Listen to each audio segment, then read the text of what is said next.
With us now to go even deeper is Patty Olinger. She is the Executive Director of Global Biorisk Advisory Council, a division of ISSA. Patty, just root us in fact here first of all. Do mask mandates work? Well, it's interesting that there's two parts of that question. Mandates are one thing, but do masks work is another question. And so using masks correctly, they do work. When we're using them correctly, wearing them correctly, and for the right reasons. Right now, we're in a situation, I think, where people are tired of the pandemic fatigue and saying that you must wear a mask or giving people the option if you're vaccinated or not. I don't know about you, but I've been out in public in a couple different areas, and it seems like everybody is vaccinated because nobody wears a mask. Any reason that you can discern that we're seeing this grab bag approach even among Democrats like Whitmer or de Blasio in New York? They're kind of shy about more mandates. Then you have Muriel Bowser here in Washington, D.C., where I am. I checked in the past 2 weeks, I think 3 people have died, yet every indoor place you enter, you have to wear a mask. Why this wildly divergent approach? I think they're starting to see the real impact on businesses. And if you start shutting down businesses like they did like some of the states did in the very beginning, it had a very significant impact.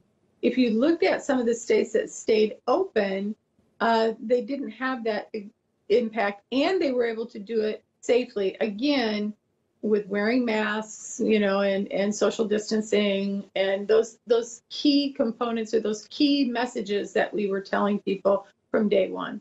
We want to be safe. We want our kids to be safe, our grandparents, our parents. And then I have to ask, this is like a Patty, are we there yet? When can we stop wearing the mask again? For a long time, what we've been talking about is herd immunity. I think there's some caution on what does that herd immunity look like, especially if we can still transmit the virus, if we become infected while vaccinated. And so that herd immunity number may be a little higher than originally thought of, and that's still being debated by the scientific community. So you think we'll be wearing a mask until we get to herd immunity, which right now is kind of a fuzzy concept? Yes, I really do. Because that's the number that people can hang their hat on. I mean, a lot of people will ask the question, well, what if I've had COVID?